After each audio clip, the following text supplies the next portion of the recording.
People, Steve from the Honda game. Bring you here something that's been getting a lot of attention for a while. A lot of people have been asking questions how to do it. It's what we affectionately call Bastard Child. It's Honda powered Mazda. A lot of people have been asking questions about it since we started posting pictures a little bit over a year ago. Everybody wanted to know how to do it. Recently posted a question, kind of feeler on a Facebook group, Mazda protege, like an enthusiast group for Mazda proteges. A lot of people had questions they wanted to know. It's actually not my car, although I did the majority of the fab work on it. My brother is actually the owner. Hey guys. He's the one that did all the wiring. So wiring questions goes to him. The mechanical stuff was me. So I have here pulled up. It is Mazda. Let's see here, we got the Facebook open. It's the Mazda protege people. Let's start from the top. Pick my first question all the way at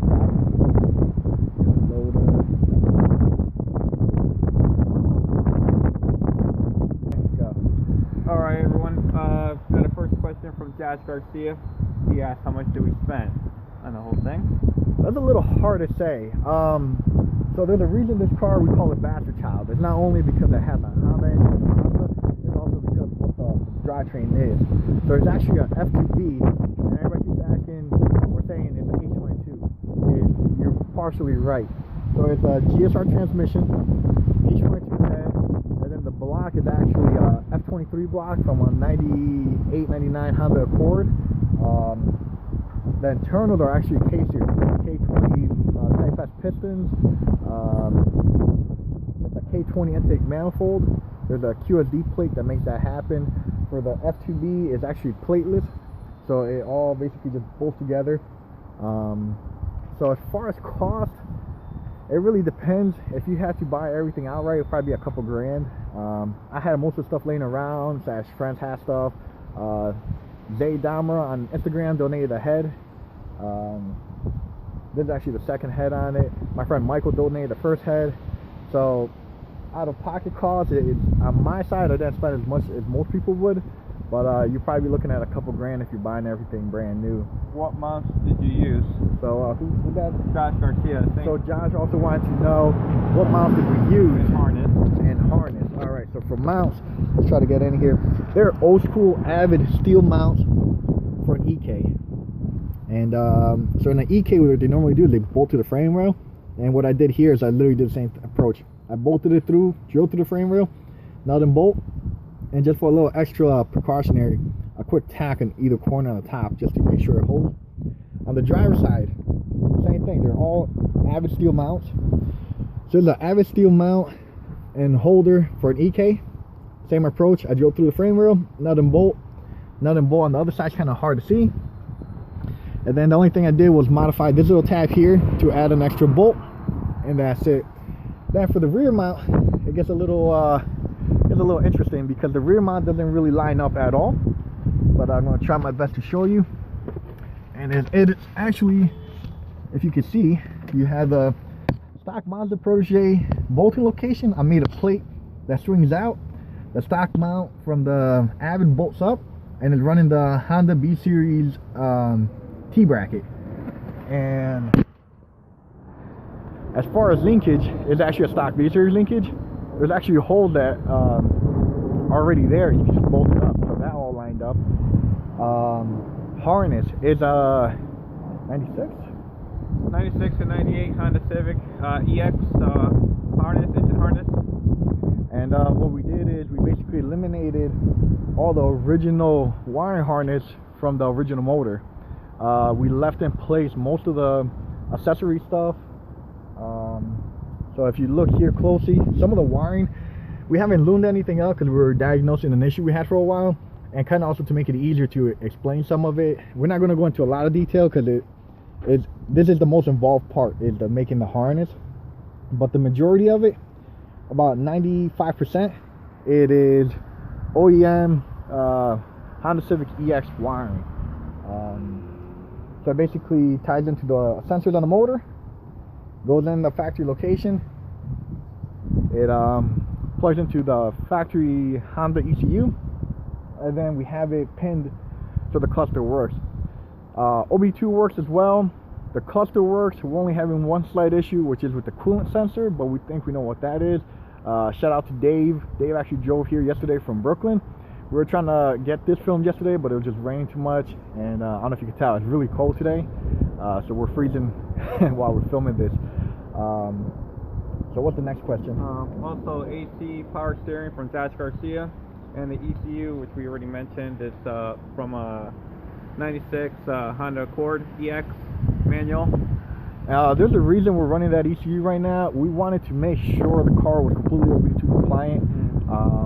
So the OB2 scanner works, you're able to pull codes, you're able to view all the sensor information, and it kind of eliminated any process. I didn't want to I have an AEM computer I could throw into it and get a tune for the motor, but we wanted to make sure we were able to get it running good on the OEM ECU before we went that route. Regarding AC, that wasn't wired just because I ran out of pins for one of the plugs. So for AC, you could make AC work, and that was part of our game plan. We did take out the OEM lines, but AC lines are easy to make. You can go to just about any reputable AC shop, they're able to make them. Power steering, same thing.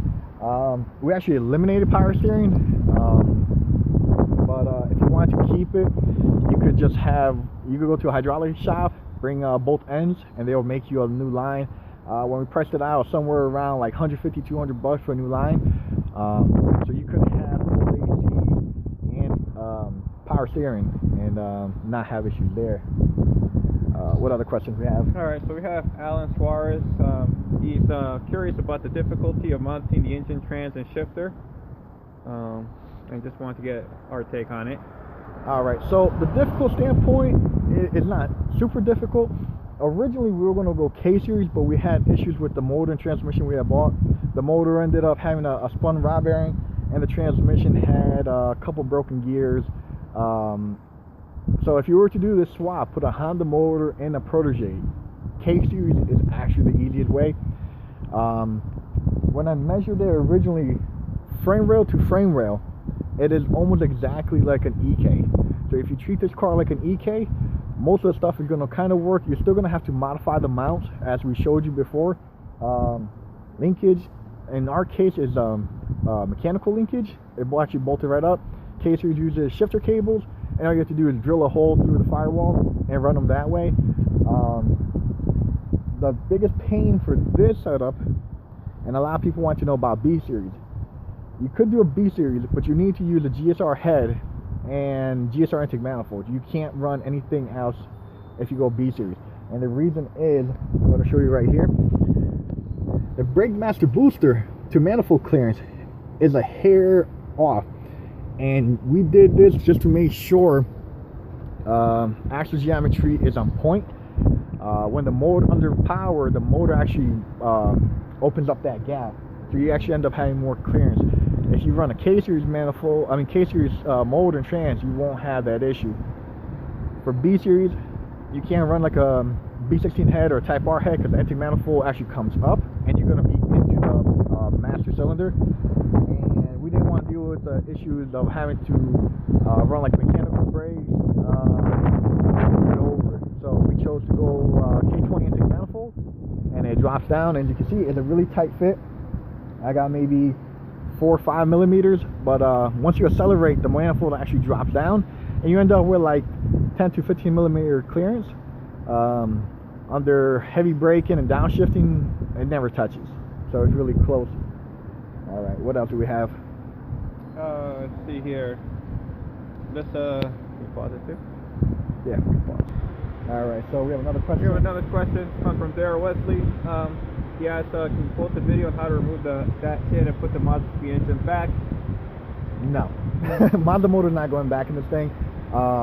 If you're on that enthusiast page, you see on a regular basis somebody has blown up the motor or is having some kind of issue with the transmission or both. And you know, this is the all OEM parts motor, and I can easily, reliably make 400 plus horsepower, and you can't do that with the FS motor.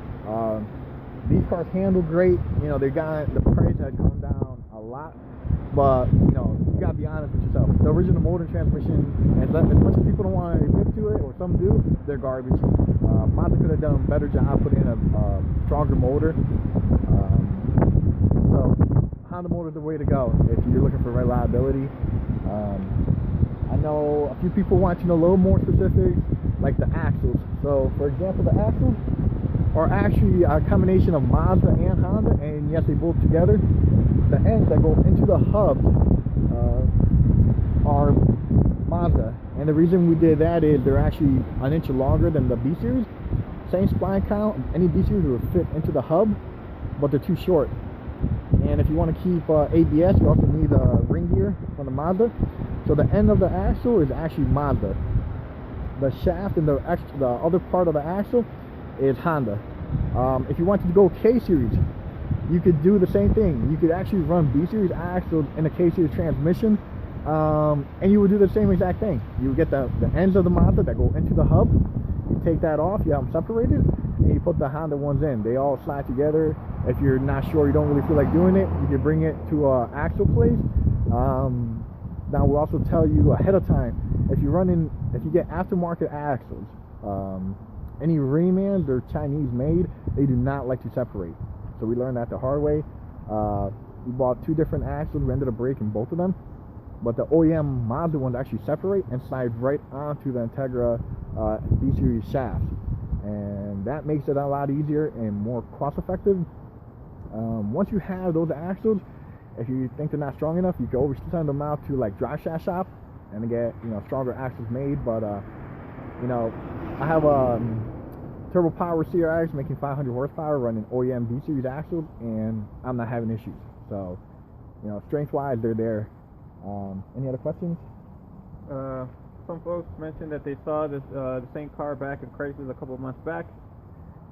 So the car was in Craigslist for a little while. Again, it's his car.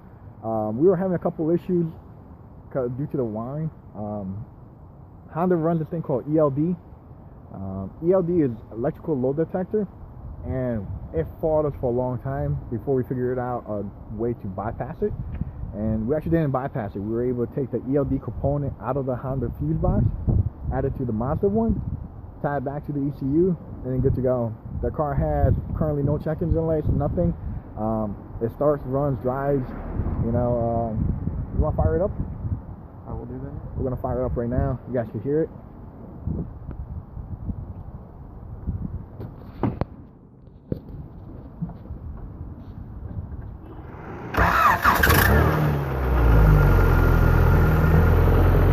So there we go. Fires up. We do a quick walk around. It is a 03 Protege, Mazda Speed Protege. Nice and quiet, has a little tone to it.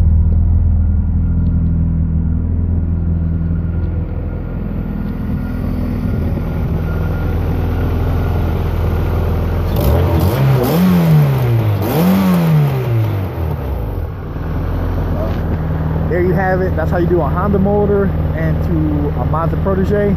You can also do it into the wagons, same approach. And you guys say anything else? We still look and see if there's any more questions for you guys that wanted to know. I'm trying to cover as much detail. I absolutely hate people that do swaps like this and refuse to give any information. You know, hopefully this inspires people to get out there and, you know, do their own Honda swap into these Mazdas. From a difficulty standpoint, if you can't fab or you don't have a friend that can fabricate, you're kind of stuck. If you're not good with wiring or have a friend or know somebody that's good with wiring, you're going to have a hard time. K-Series makes it a little bit easier because there are people that make standalone harnesses and you kind of can go that route. But anything else? No? Alright guys, if you have any questions, comments, post them in the thing. Share the video, like it, subscribe if you haven't. We're trying to bring the channel up. We just started posting, we're going to start posting videos soon. It is getting cold, but you know, we'll do our best to get back to you. Let them know what you guys think. All right, have a good one.